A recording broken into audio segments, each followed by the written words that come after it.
या रब्बी सल्लिम वज़िद वबारिक अला सय्यिदिना व मौलाना मुहम्मदिनिल मुस्तफ़ा व अला आलिहि व अस्हाबिहि अजमाइना कमा तुहिब्बु व तरदा।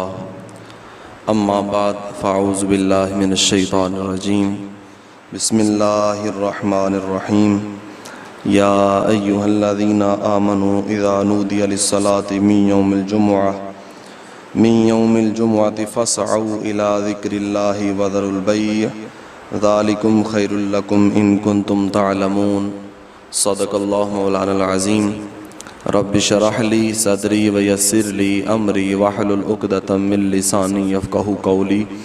क़ालल्लाहु तबारक व तआला फ़ी शानि हबीबिही मुख़बिरन व आमिरा। इन्नल्लाहा व मलाइकतहू युसल्लूना अलन नबी या अय्युहल्लज़ीना आमनू सल्लु अलैहि व सल्लिमू तस्लीमा। अस्सलातु वस्सलामु अलैका या सय्यदी या रसूलल्लाह व अला आलिका व अस्हाबिका या सय्यदी या हबीबल्लाह। अस्सलातु वस्सलामु अलैका या सय्यदी या नूरल्लाह व अला आलिका व अस्हाबिका या सय्यदी या नबी अल्लाह। मुकर्रम मुअज़्ज़ज़ मोहतशम हाज़िरीन व सामीन, अल्लाह रब्बुल ज़ुल जलाल का शुक्र है जिसने जुमअतुल मुबारक की बाबरकत साअतें हम सबको अता फ़रमाई हैं। दुआ गो हूँ खालिक़े कायनात आज के दिन बरसने वाली रहमतें हम सब को अता फ़रमाए। सूरह जुमा से दूसरे रुकू का आगाज़ हो रहा है और आयत नंबर 9 मैंने आपके सामने तिलावत की है। अल्लाह ताला ने सूरह जुमा के अंदर हमारी तरबियत के लिए इंतहाई अहम मज़ामीन बयान फरमाए। सबसे पहले तौहीद का बयान किया, फिर रिसालत का बयान किया, फिर हमें मिसालें दे दे के समझाया कि यहूदियों ने किस तरह किताब को जुटलाया और किस तरह फिर अल्लाह ताला ने उनके ऊपर वईदें नाज़िल फरमाई और उन्हें गधा कहा और फिर उन्हें कहा कि तुम मरने की तमन्ना करो और फिर कहा कि ये हरगिज़ मरने की तमन्ना नहीं कर सकते। ये सारी तरबियत ही हमारी। आगे अल्लाह रब्बुल ज़ुल जलाल इस रुकू के अंदर ये 3 आयात हैं और एक रुकू है, इसके अंदर अल्लाह ताला हमें जुमअतुल मुबारक के अहकाम और जुमअतुल मुबारक की अहमियत और हिकमत के हवाले से हमारी तरबियत फरमा रहा है। एक एक लम्हे के ऊपर इस्लाम ने हमें रहनुमाई दी है। या अय्युहल्लज़ीना आमनू, अब ईमान वालों से खिताब है। ए ईमान वालो, इज़ा नूदिया लिस्सलाति मिन यौमिल जुमुआ, जब अज़ाने जुमा हो जाए, फ़स्अऊ इला ज़िक्रिल्लाह, तो दौड़ो अल्लाह के जिक्र की तरफ। वज़रुल बैअ, और खरीदो फरोख्त को छोड़ दो, खरीदो फरोख्त को तर्क कर दो, कारोबार को बंद कर दो, ख़त्म कर दो, उसी वक़्त दौड़ो अल्लाह के जिक्र की तरफ। अब इस आयत मुबारका के अंदर अल्लाह ताला ने फ़र्ज़ियत जुमा का बयान फरमाया। हर मुसलमान आकिल बालिग आज़ाद के ऊपर जुमअतुल मुबारक की नमाज अदा करना फ़र्ज़ है, फ़र्ज़ ऐन है। अगर आप इसकी तारीखी सूरत हाल को देखें तो उलमा फरमाते हैं, मुफस्सिरीन फरमाते हैं कि सबसे पहले जिस शख्स ने जुमा का लफ्ज़ इस्तेमाल किया वो हज़रत काब बिन लोई थे। हुजूर अलैहिस्सलातु वस्सलाम से 500 साल पहले हुजूर के आबा व अजदाद में से वो लोगों को इकट्ठा करके दावत दिया करते थे, खुशखबरी दिया करते थे, लोगों वो नबी आने वाला है जो अल्लाह का आखिरी नबी बन के दुनिया में आएगा, तो उसकी पैरवी करना। अब ये जो इज्तिमा मुनक्कद किया जाता इसे जुमा कहा जाता। फिर आगे चल के इस दिन को यौम उरूबा कहा जाने लगा। अब यौम उरूबा मशहूर हो गया, लेकिन जब हिजरत करके हुजूर अलैहिस्सलातु वस्सलाम मदीनतुल मुनव्वरा तशरीफ ले गए ना, तो वहां पे हुजूर अलैहिस्सलातु वस्सलाम को खबर पहुंची कि कुछ सहाबा थे, अंसारी सहाबा, कि जिनके पास हजरत मुसअब बिन उमैर रज़ी अल्लाह तआला अन्हु को हुजूर अलैहिस्सलातु वस्सलाम ने मुबल्लिग बना के मदीने में भेजा था। अब वो दावत देते, तबलीग करते, तो लोग इस्लाम के दायरे में दाखिल होते रहते। अब जब बहुत सारे लोग इस्लाम के दायरे में दाखिल हो गए तो आपको पता है कि मदीने में यहूदी भी रहते थे और ईसाई भी रहते थे। यहूदी अपना हफ्ते का दिन मनाते थे और ईसाई अपना इतवार का दिन मनाते थे। अब जब ये बहुत सारे लोग मुसलमान हो गए ना, हजरत मुसअब बिन उमैर की दावत पर उनकी तबलीग का असर हुआ कि लोग दायरे इस्लाम में आने लगे, तो कुछ सहाबा ने कहा कि देखो यहूदियों का भी एक दिन है, नसरानियों का भी एक दिन है, तो हमारा भी तो एक दिन होना चाहिए जिसमें हम अल्लाह का जिक्र करें। देखो सहाबा की तरजीह क्या है कि हम एक दिन मुकर्रर करेंगे और उसके अंदर उनकी तरजीह ये है कि लोगों को जमा करेंगे, ज्यादा से ज्यादा लोग जमा होंगे, ज्यादा से ज्यादा इस्लाम का पैगाम पहुंचेगा, ज्यादा से ज्यादा इस्लाम दुनिया के अंदर फैलता चला जाएगा। उनकी नीयत ये है, उनकी तरजीह ये है। अब हजरत असअद बिन ज़रारा रदियल्लाहु ताला अन्हु, आपने खुतबा इरशाद फरमाया, नमाज पढ़ाई। ये पहला खुतबा था मदीने के अंदर जुमे का जो हजरत असद बिन ज़रारा ने दिया था। और उन्हीं दिनों में हुजूर सल्लल्लाहु अलैहि वसल्लम हिजरत करके कुबा शरीफ तशरीफ ला चुके थे। तो हुजूर सल्लल्लाहु अलैहि वसल्लम पीर के दिन कुबा को तशरीफ लाए। पीर और मंगल, बुध, जुमेरात, ये 4 दिन हुजूर सल्लल्लाहु अलैहि वसल्लम वहीं पे कुबा शरीफ में ठहरे। फिर हुजूर सल्लल्लाहु अलैहि वसल्लम ने अपना सफर शुरू किया। तो हुजूर सल्लल्लाहु अलैहि वसल्लम को बनी सालम बिन औफ की एक वादी के अंदर जुमे का वक्त हुआ। तो हुजूर सल्लल्लाहु अलैहि वसल्लम ने सहाबा को इकट्ठा किया, खुतबा भी इरशाद फरमाया और नमाज जुमा भी अदा फरमाई। ये पहला खुतबा था हुजूर सल्लल्लाहु अलैहि वसल्लम ने जो कुबा में अदा फरमाया था। हुजूर का ये पहला जुमतुल मुबारक था। और आखिर इसमें फलसफा है क्या? ये क्यों कहा गया कि आखिर हफ्ते के अंदर एक दिन जमा हो जाओ और अपनी तरबियत का समा करो? और मैं आपकी तवज्जो चाहूंगा, अल्लाह ने फरमाया फसआउ इला जिक्रिल्लाह। नमाज जुमा फर्ज है जोहर की नमाज के वक्त। और जोहर की नमाज की कितनी रखते हैं? बोलें, ये जो फर्ज रखते हैं, जो हम फर्ज पढ़ते हैं, वो कितने हैं? 4 है ना, जोहर की नमाज के फर्ज। लेकिन जुमे को उसकी जगह पे पढ़ते हैं तो इसके फर्ज 2 हैं। इसकी क्या वजह है? असल में ये जो 2 फर्ज किए गए और 2 कम किए गए, ये 2 कम किए उसकी जगह पे नमाज जुमा का खुतबा रखा। इसका मतलब ये है कि जो नमाज जुमा का खुतबा है ये भी जिक्रुल्लाह है, ये भी अल्लाह का जिक्र है, जिसके लिए फरमाया फसआउ इला जिक्रिल्लाह। और उलमा ने वाज़े बयान फरमाया कि जो जुमे का खुतबा है ये सुनना वाजिब है। तो किसी का ये वाजिब रह जाता है तो उसका नमाज जुमा अदा नहीं होता। इसलिए ये फरमाया गया कि आओ बैठो सुनो समझो दीन सीखो। एक तहरीक बपा की हुजूर सल्लल्लाहु अलैहि वसल्लम ने मदीनतुल मुनव्वरा से तहरीक, और उस तहरीक के कारकुनान के लिए जरूरी ये था। अब मैं हुजूर सल्लल्लाहु अलैहि वसल्लम का वो दूसरा पहलू जो हुजूर ने इस्लाम को नाफिज करना था पूरी दुनिया में, वो पहलू आपके सामने रख रहा हूं। हुजूर ने कारकुनान को तैयार करना था, एक ऐसी जमात को तैयार करना था कि जिसके दिल में खशियत इलाही कूट कूट के भरी हो, जिसके दिल में दुनियादारी का बिल्कुल भी जर्रा बराबर भी कोई मोहब्बत और प्यार वाला सिलसिला ना हो। जिस जमात के अंदर, जिस सिलसिले के अंदर लोग सिर्फ और सिर्फ फकत इस्लाम के साथ मोहब्बत करने वाले हों, तो जाहिर है फिर उसके लिए एक इज्तिमा का मुनक्किद होना यह जरूरी था।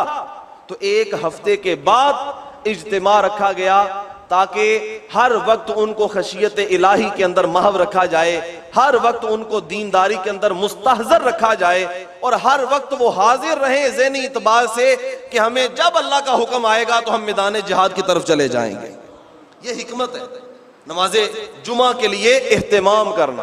और हुजूर सल्लल्लाहु अलैहि वसल्लम की हदीस, हुजूर सल्लल्लाहु अलैहि वसल्लम की सीरत आप पढ़ें तो कितनी अहमियत हुजूर सल्लल्लाहु अलैहि वसल्लम ने नमाज जुमा फरमाई। हुजूर सल्लल्लाहु अलैहि वसल्लम ने अपनी जुबान अक़दस से इरशाद फरमाया, कौन सी जुबान? जो अपनी मर्जी से बोलती भी, वो दहन जिसकी हर बात वही खुदा, वो दहन जिसकी हर बात वही खुदा। वमा यंतिकु अनिल हवा इन हुवा इल्ला वह्यु यूहा। इस शान वाली जो जुबान है उससे हुजूर ने शाह फरमाया, मन तारा का सलासा जुमुआतिन, फरमाया जिसने जानबूझकर मिन गैरि उज़्रिन, जानबूझकर बगैर किसी उज़र के 3 जुमे छोड़े लगातार, तो बिया अला कुलूबिहिम, तो फिर उनके दिलों के ऊपर मोहर लगा दी जाएगी। अब ये मोहर किस चीज की है? निफाक की मोहर, मुनाफिकत की मोहर। मुसलमान का क्या ताल्लुक है कि मुसलमान हो और नमाज जुमा ना पढ़े? मुसलमान हो तो जुमे के इज्तिमा में हाजिर ना हो, ये कैसे हो सकता है? फरमाया जिसने 3 जुमे लगातार बगैर किसी उज़र के छोड़ दिए, अल्लाह ताला उसके दिल के ऊपर मोहर लगा देगा। और ये निफाक की मोहर है कि उसका नाम मोमिनीन की लिस्ट से निकाल दिया जाएगा और मुनाफिकीन की लिस्ट में लिख दिया जाएगा। इसलिए नमाज जुमा के लिए एहतमाम के साथ हुजूर अलैहिस्सलाम ने इरशाद फरमाया कि नमाज जुमा के लिए गुस्ल करो, इस तरह का गुस्ल जिस तरह तुम जनाबत से गुस्ल करते हो। अब ये गुस्ल करना सुन्नत है। बाज़ अहबाब ऐसे हैं जो जुमा के दिन फजर के वक्त गुस्ल कर लेते हैं और समझते हैं कि हमने वो जो जुमे का सुन्नत गुस्ल है वो कर लिया। असल में बात ये है, हजरत इब्ने अब्बास रज़ियल्लाहु ताला अन्हु बयान फरमाते हैं कि जिस गुस्ल के साथ और जिस वुजू के साथ इंसान बाहर आया, उसी वुजू और गुस्ल के साथ मस्जिद में आके नमाज जुमा पढ़ना ये सुन्नत है। ये नहीं है कि सुबह गुस्ल कर लिया है और मस्जिद में आते वक्त उसने वुजू कर लिया, ताजा वुजू टूट गया था, ताजा वुजू करके मस्जिद में आ गया। सुन्नत अदा तब हुई जब ताजा गुस्ल और वुजू करके सीधा मस्जिद में आया और नमाज जुमा अदा की। और फिर एहतिमाम क्या है? हुजूर अलैहिस्सलाम ने फरमाया जो पहली सात के अंदर नमाज जुमा अदा करने के लिए आया, अल्लाह ताला उसको अपनी राह में एक ऊंट के बराबर सदका करने का सवाब अता फरमाएगा। जो दूसरी सात में नमाज जुमा पढ़ने के लिए आया, अल्लाह ताला उसको एक गाय के बराबर सदका करने का सवाब अता फरमाएगा। जो तीसरी सात में आया उसको एक बकरी के बराबर सदका करने का सवाब मिलेगा। जो चौथी सात में आया उसको एक मुर्गी के बराबर सदका करने का सवाब मिलेगा। और जो पांचवी सात में आया उसको मुर्गी के अंडे जितना सदका करने का सवाब अता फरमा दे। अब कितनी वाज़ेह हदीस। और क्या हमारी तरबियत हो रही है कि नहीं? हमें फुर्सत नहीं है और हम कहते हैं ये भी काम कर लें, ये भी। अब तो हमने खैर पूरे हफ्ते के जो काम है वो जुमे पे छोड़े होते हैं। बस जुमा आएगा तो फिर जुमे के दिन हम सारे के सारे काम कर लेंगे। और ये एक ही तो छुट्टी तक का दिन आया जी, छोड़ो जी, ये है वो है। और अल्लाह खैर करे, बाकी तो जो दफ्तरी लोग हैं उनको तो छुट्टी जुमे को है ही नहीं। वो तो जल्दी जल्दी से बस वुजू करके तो ऐन वक्त पे पहुंच सकते हैं। बड़ी कोशिश भी करें तो फर्ज के साथ आके मिल जाते हैं या खुतबा सुन लेते हैं अरबी वाला, लेकिन उनके पास वो तैयारी का, वो खुशू का वो तो वक्त ही नहीं उनको मिलता। इसलिए कि हमारे मुल्क के अंदर जो छुट्टी भी की जाती है वो भी ईसाइयों को खुश करने के लिए की जाती है। कहते हैं जी छुट्टी इतवार की करो। छुट्टी हफ्ते के अंदर छुट्टी किस दिन की है जी? अच्छा, ये पिछले दिनों में ना हफ्ते के अंदर 2 छुट्टियां भी बनी थी। दूसरी छुट्टी जुमे को नहीं हो सकती? नहीं, कहते हैं नहीं, अगर 2 करनी है तो हफ्ता और इतवार की करनी। इसमें वजह पता क्या है? इसमें वजह यह है कि हफ्ते को छुट्टी करते हैं यहूदी और इतवार को छुट्टी करते हैं ईसाई। अब हमारी चूंकि अपनी तो रिवायात है ही नहीं, हमें तो कुछ ना इस्लाम ने कुछ सिखाया ना हमारी कोई अपनी मुआशरती रिवायात है। हमने तो जो कुछ लेना है मगरब से लेना है। अब जो उनका वतीरा है वही हमारा। वो इकबाल ने क्या खूब कहा था, जिंदा फर्द अज इर्तिबाते जानो तन। इकबाल कहते हैं फर्द जिंदा रहता है जब तक रूह और जिस्म इसके साथ जब इर्तिबात रहता है, राबता रहता है, तो जिस्म जिंदा रहता है। और जिंदा कौम अज हिफ्ज़े नामूसे कोहन। अगर कौम को जिंदा रखना चाहते हो तो वो अपनी रिवायात को जिंदा रख के कौम जिंदा रह सकती है।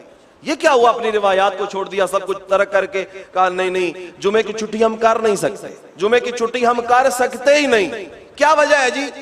अब बाद लोग ये भी कहते हैं चूंकि हमारा यूरोप के साथ कारोबार का सिलसिला है और वहां पे छुट्टी होती है इतवार को, अगर हम जुमे की छुट्टी करेंगे तो जुमे की छुट्टी भी हो जाएगी और इतवार की छुट्टी भी हो जाएगी। हमारे कारोबार को नुकसान पहुंच जाएगा, हमारी मईशत को नुकसान पहुंच जाएगा।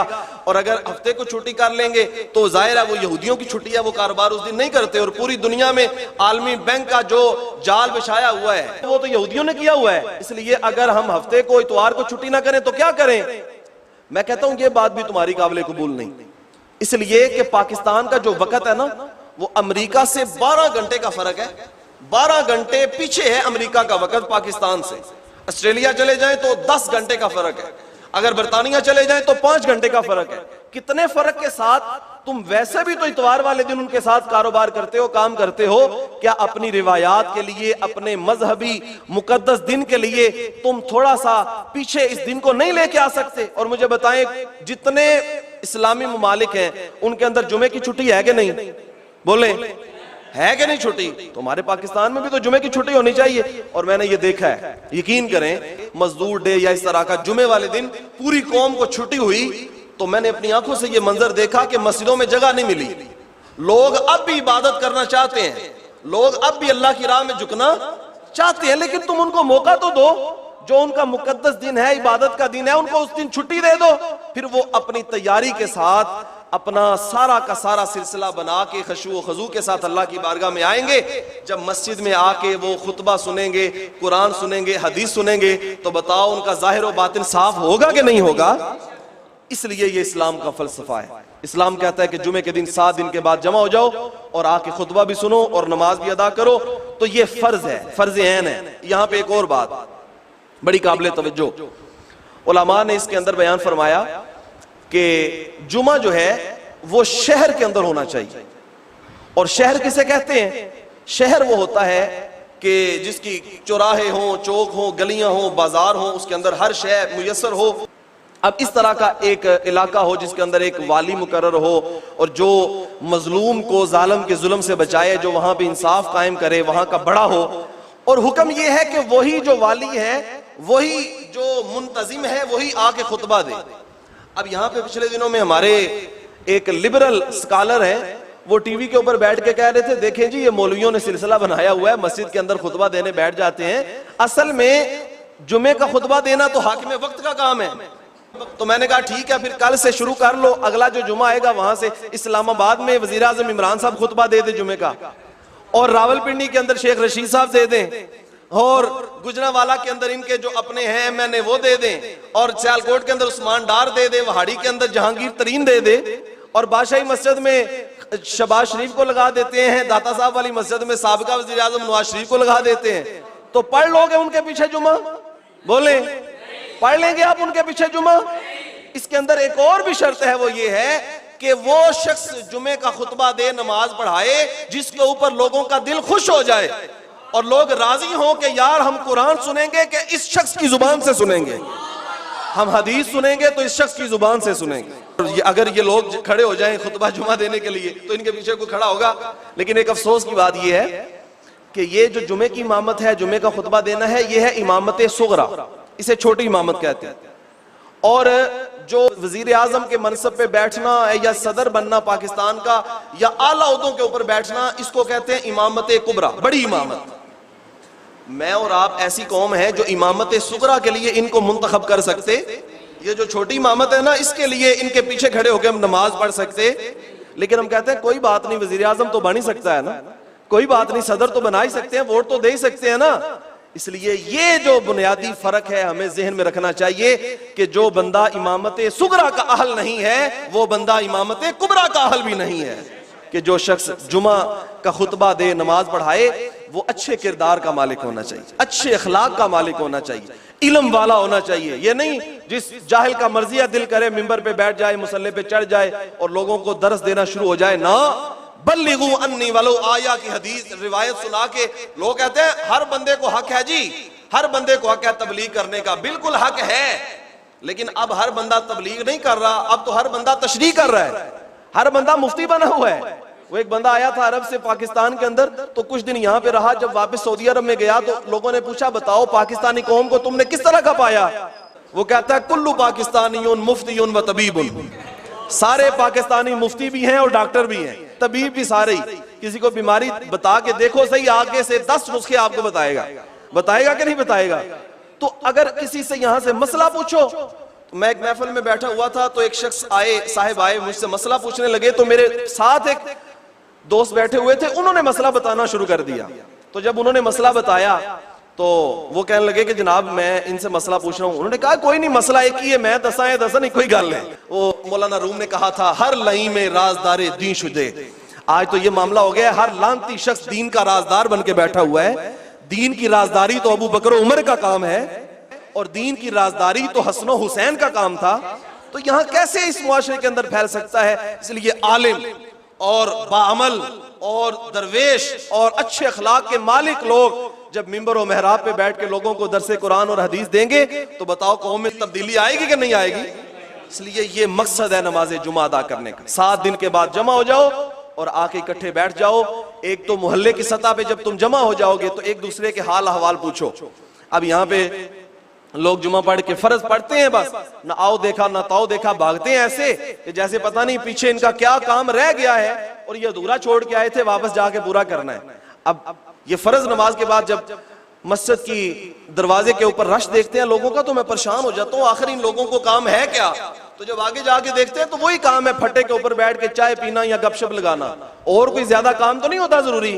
लेकिन मस्जिद में बैठना, हुजूर सल्लल्लाहु अलैहि वसल्लम ने शाह फरमाया अल मुमिनु फिल मस्जिद कस्समा के फिल मा, फरमाया मोमिन मस्जिद में ऐसे होता है जैसे मछली पानी में होती है। यानी जिस तरह मछली को पानी में सुकून आता है ना, इस तरह मोमिन को मस्जिद में सुकून आता है। और अल मुनाफिको फिल मस्जिद कत्ताइर फिल कफस, और मुनाफिक मस्जिद में ऐसे होता है कि जैसे एक परिंदा हमने पिंजरे के अंदर बांधा था, अब वो जल्दी कर रहा है कि जल्दी दरवाजा खुले और मैं निकल के यहां से चला जाऊं। ये मुनाफिक की मिसाल है, हुजूर ने दी है। इसलिए जब मस्जिद में आए तो सुकून के साथ, और जब मस्जिद से निकले तो फिर भी इत्मीनान के साथ। कौन सी जल्दी है, पीछे क्या मार्का हो रहा है, जंग बर्पा हो गई कि जल्दी जाना है ना। इसलिए हुजूर सल्लल्लाहु अलैहि वसल्लम ने ये हमें तरबियत इरशाद फरमाई, सुन्नतों के मुताबिक मस्जिद में आओ और गुस्ल करो, सुरमा लगाओ, नए या अच्छे धुले हुए कपड़े पहनो, खुशबू लगाओ। जब तुम आपस में एक दूसरे के साथ बैठो तो किसी दूसरे को तुम्हारी बदबू से तकलीफ, बल्कि खुशबू आए, तुम्हारी तरफ से उसकी तबीयत खुश हो जाए। ये अच्छी अच्छी सुन्नतें हैं, इसको अपना के नमाज जुमा पढ़ने के लिए आओ। अल्लाह ताला शाह फरमाता है ज़ालिकुम खैरुल लकुम, ये तुम तिजारत छोड़ के, खरीदो फरोख्त को छोड़ के, दुकानें बंद करके, हर शय दुनिया का मालो मता छोड़ के जो मस्जिद में आ गए हो ना, ज़ालिकुम खैरुल लकुम, ये तुम्हारे लिए बेहतर है, ये तुम्हारे लिए बेहतर है। इन कुंतुम तालमून, अगर तुम जानते हो, अगर तुम्हें इल्म हो तो ये तुम्हारे लिए अच्छा है। अब ये कैसे बात हो सकती है, एक बंदा दुकान खोल के बैठा है, 2 लाख का गाहक आ गया है, उधर से अजान जुमा हो गई, मुअज्जिन पुकार है अल्लाहु अकबर अल्लाहु अकबर अल्लाहु अकबर अल्लाहु अकबर, हय्या अलस सलाह हय्या अलल फलाह। अब 2 लाख का गाहक बैठा हुआ है, उसके लिए तो हुक्म हो गया कि जब अजान जुमा हो गई तो बस छोड़ दो सारा कुछ और दौड़ो नमाज जुमा की तरफ। इसको हुक्म ये है कि अब इस वक्त में जो तू खरीदो फरोख्त करेगा ये तेरे लिए हलाल हराम है, जो पैसा इस वक्त में कमाएगा वो। अब 2 लाख का गाहक छोड़ के दुकान के ऊपर काउंटर से उठ के आ जाए। अब बंदा पूछे, अकल की बात तो ये थी कि 2 लाख तुझे कमाने को मिल जाता, लेकिन अल्लाह फरमाता है वो 2 लाख तेरे लिए बेहतर नहीं, ये नमाज जुमा के लिए आना, यहाँ पे खुतबा सुनना और नमाज पढ़ना तेरे लिए बेहतर है, अगर तू इसको जानता है। इसलिए कि रिज़्क देने का जिम्मा किसका है, वमा मिन दाबतिन फिल अर्द इल्ला अल्लाह रिज़्कुहा व यालमु मुस्तक़र्रहा व मुस्तौदाहा कुल्लुन फी किताबिन मुबीन। अल्लाह फरमाता है जमीन के ऊपर जो रेंगने वाला जानवर है ना, उसके रिज़्क का जिम्मा भी मेरे जिम्मा करम पे है। तो जब उसका जिम्मा है तो फिर क्यों तू परेशान हो रहा है। इसलिए जब अजान जुमा हो जाए तो फिर दौड़ा, जल्दी से कोशिश कर, मेहनत कर। यहाँ पे उलमा ने एक और बात भी बयान फरमाई, फसऊ का लफ्जी माना तो यही है दौड़ आओ, दौड़ते हुए चले आओ। लेकिन हुजूर सल्लल्लाहु अलैहि वसल्लम ने एक और हदीस के अंदर दौड़ते हुए मस्जिद की तरफ आने से मना फरमाया। इसलिए फसऊ का मतलब यह है कि जो दिल के अंदर इखलास है ना, जो नियत का इखलास है, उसको बढ़ा लो। तैयारी, इंसान के दिल के अंदर खुशी हो कि यार आज मैंने नमाज जुमा पढ़ने के लिए, ये जो दिल की खुशी है ना, ये मुराद है कि तुम तैयारी करो, तुम्हारे दिल में ये ख्याल रहे कि मैंने जुमे के लिए तैयारी करनी है, आज मेरा दिल मुख्तस है। और हुजूर सल्लल्लाहु अलैहि वसल्लम ने एक और हदीस भी इरशाद फरमाई, हुजूर ने इरशाद फरमाया जिसने जुमतुल मुबारक के दिन सूरत कहफ की तिलावत की, अल्लाह ताला उसके लिए 2 जुमों के दरमियान एक नूर अता फरमा देता है। कौन सी सूरत की तिलावत की, नमाजे जुमा से पहले भी और नमाजे जुमा के बाद भी। पूरा जुमे का जो दिन है, इसके दिन आप किसी भी वक्त तिलावत कर सकते हैं, कुरान पढ़ सकते हैं। तरगीब ये है कि ज्यादा से ज्यादा इबादत करो, जुमे के दिन ज्यादा से ज्यादा अल्लाह की बारगाह की तरफ जाओ, हमें ये तरगीब दी जा रही है। फिर फरमाया फैज़ा कुदियतिस सलात, अब जब अदा कर लो तुम नमाज को, फंतशिरू फिल अर्द, तो फैल जाओ जमीन में, वब्तगू मिन फदलिल्लाह, और तलाश करो अल्लाह का फजल, वज़कुरुल्लाह कसीरन लअल्लकुम तुफ्लिहून, और अल्लाह ताला का जिक्र कसरत के साथ करो, शायद कि तुम कामयाब हो जाओ। अब नमाज जुमा अदा कर ली, फारिग हो गए, तो फिर अल्लाह ताला ने शाह फरमाया कि फंतशिरू फिल अर्द, अब फैल जाओ अल्लाह की जमीन में, और वब्तगू मिन फदलिल्लाह, उसका फजल तलाश करो। यहां उलमा ने बयान फरमाया, पहले हुर्मत बयान फरमाई कि जब अजान जुमा हो जाए तो तुम्हें कारोबार करने की इजाजत, उसके फौरन बाद इजाजत दे दी, कहा जब नमाज से फारिग हो जाओ तो फिर जाओ। यहां पे कुछ लोगों ने कहा कि नमाज जुमा के बाद जाके खरीदो फरोख्त करना, लेन देन करना ये फर्ज है, लेकिन उलमा ने फरमाया जब नहीं के बाद अमर आता है तो वो इबाहत के लिए होता है। ये अमर इसलिए है कि अगर तुम चाहो नमाज जुमा के बाद जाके कारोबार कर सकते हो, कोई पाबंदी नहीं। चाहो तो ना करो, छुट्टी कर लो, चाहो तो कारोबार कर भी सकते हो। और ये अल्लाह का फजल है। ये रिज़्क भी क्या है? अल्लाह का। हलाल रास्ते से आए, हलाल रास्ते पे जाए, अच्छे रास्ते से आ रहा है, अच्छे रास्ते पे जा रहा है, तो ये रिज़्क भी अल्लाह का फजल है। ये क्या है? अल्लाह का फजल है। और जब रिज़्क तुम तलाश करोगे, फजल तलाश करोगे, वज़्कुरुल्लाह कसीरा, फिर अल्लाह का जिक्र कसरत के साथ करो। अल्लाह का जिक्र, क्योंकि ये अल्लाह का जो जिक्र है ये दिलों के मैल दूर कर देता है। लिकुल्लि शैइन सिकाला व सिकालतुल कुलूबि ज़िक्रुल्लाह। हर चीज का जंग उतारने वाली कोई शय होती है, और दिल को अगर जंग लग जाए तो अल्लाह के जिक्र से उतरता है। इसलिए जब अल्लाह का जिक्र करोगे तो तुम्हारा दिल सुथरा हो जाएगा। अला बिज़िक्रिल्लाहि तत्मइन्नुल कुलूब। खबरदार, सुन लो, अगर परेशान हो, अगर मुसीबतों में मुब्तला हो, अगर सुकून तलाश करना चाहते हो तो आओ अल्लाह का जिक्र करो। अल्लाह के जिक्र में ही सुकून रखा हुआ है। इसलिए फरमाया वज़्कुरुल्लाह कसीरा, अल्लाह ताला के जिक्र की कसरत करो। लअल्लकुम तुफ्लिहून, तुम्हारी कामयाबी का यही सबब है, शायद कि तुम कामयाब हो जाओ, उसका जिक्र करो। व इज़ा रअऊ तिजारतन, फिर आगे इरशाद फरमाया एक वाकया, और इसके ज़िमन में शान नज़ूल उलमा ने जो बयान फरमाया वो मैं आपको अर्ज़ करता हूँ। व इज़ा रअऊ तिजारतन, जब उन्होंने देखा तिजारत को, औ लहवन इनफद्दू इलैहा, तो वो दौड़े उसकी तरफ, या वो लहव लाभ था। व तरकू का कायमा, और हबीब आपको वो खड़े खड़े छोड़ गए। कुल मा इंदल्लाहि खैरुम मिनल लहवी व मिनत तिजारा, आप फरमा दीजिए कि जो अल्लाह के पास है वो इस लहव लाभ से और तिजारत से बेहतर है। और वल्लाहु खैरुर राज़िकीन, अल्लाह ताला बेहतरीन रिज़्क अता फरमाता है। अब हुआ इस तरह कि हिजरत के बाद नया नया दौर था। सहाबा इकराम को हुज़ूर सल्लल्लाहु अलैहि वसल्लम नमाज जुमा के बाद खुतबा इरशाद फरमा रहे, और उलमा ने यह भी फरमाया कि इब्तिदा में पहले नमाज पढ़ी जाती थी, 2 फर्ज पढ़े जाते थे, उसके बाद खुतबा दिया जाता था, जिस तरह ईद उल फितर में होता है। और पहले वो 2 रकत पढ़ी जाती हैं और फिर उसके बाद खुतबा दिया जाता है। इसी तरह हुज़ूर सल्लल्लाहु अलैहि वसल्लम ने 2 रकात नमाज फर्ज पढ़ा ली, उसके बाद हुज़ूर सल्लल्लाहु अलैहि वसल्लम खुतबा इरशाद फरमाने लगे। इतने में एक काफिला आया, तिजारती काफिला, और इन दिनों में मदीने के अंदर कहत पड़ा हुआ था, तो कुछ सहाबा दौड़े और हुज़ूर सल्लल्लाहु अलैहि वसल्लम को छोड़ के चले गए और मस्जिद से बाहर निकले, तिजारत की तरफ चले गए। अल्लाह ताला ने इरशाद फरमाया, ए हबीब अलैहिस्सलातु वस्सलाम, इनको फरमा दीजिए, कुल मा इंदल्लाहि खैरुम मिनल लहवी व मिनत तिजारा, जो अल्लाह के पास है तुम्हारे लिए अजर, वो लहव लाभ से भी बेहतर है और खरीदो फरोख्त से भी बेहतर है। और वल्लाहु खैरुर राज़िकीन, अल्लाह ताला बेहतरीन रिज़्क अता फरमाने वाला है। अब यहाँ पे कुछ लोगों ने सहाबा पे इतराज किया और कहा, देखें जी, सहाबा मुखलस होते तो हुज़ूर सल्लल्लाहु अलैहि वसल्लम को छोड़ के क्यों जाते। अब यहाँ पे एक और बात भी, वतरकू का कायमा, उलमा बयान फरमाते हैं अब कुछ मुआशरे में इस तरह के भी हैं कि वो बैठ के खुतबा देते हैं। ये जो अरबी खुतबा है बैठ के देते हैं, और कहते हैं नहीं, बैठ के भी खुतबा दे दें, ये मरूर जमाना के साथ कुरान के अंदर नस मौजूद है। और इशारतुन नस से ये बात साबित हो रही है कि जब सहाबा हुजूर को छोड़ के गए थे, हुजूर सल्लल्लाहु अलैहि वसल्लम मिंबर के ऊपर खड़े थे। इसका मतलब ये हुआ कि हुजूर की सुन्नत क्या है, जो अरबी खुतबा है वो खड़े होके पढ़ना, बैठ के पढ़ना सुन्नत, खड़े होके पढ़ना सुन्नत। अब हुजूर को वो छोड़ के चले गए, तो कुछ लोगों ने कहा, देखें जी, माल के लिए चले गए, ये हो गया वो हो गया। तो इसका जवाब ये है कि हुजूर सल्लल्लाहु अलैहि वसल्लम ने नमाजे जुमा तो पढ़ा ली थी, फर्ज तो पढ़ा लिए थे। अब सहाबा को गुमान ये था नमाज अदा हो गई, मकसद पूरा हो गया, इसलिए वो उसकी तरफ चले गए। तो फिर अल्लाह ताला ने ये वाकया सुना के हमारी तरबियत फरमाई कि जब तुम मस्जिद में हो, नमाज जुमा पढ़ रहे हो, बाहर किसी तरह का भी कोई तिजारती काफिला आ गया, किसी तरह का कोई सिलसिला हो गया, अल्लाह के जिक्र को छोड़ के भागो, अल्लाह के जिक्र को छोड़ के मस्जिद से भागो नहीं, निकलो नहीं, जल्दी ना करो, बल्कि यहाँ पे ठहरो और देखो जो तुम लहव लाभ करने के लिए जा रहे हो, जो तुम तिजारत करने के लिए जा रहे हो, जो अल्लाह के पास तुम्हारे लिए अजर है वो इस सबसे ज्यादा बेहतर है और अच्छा है।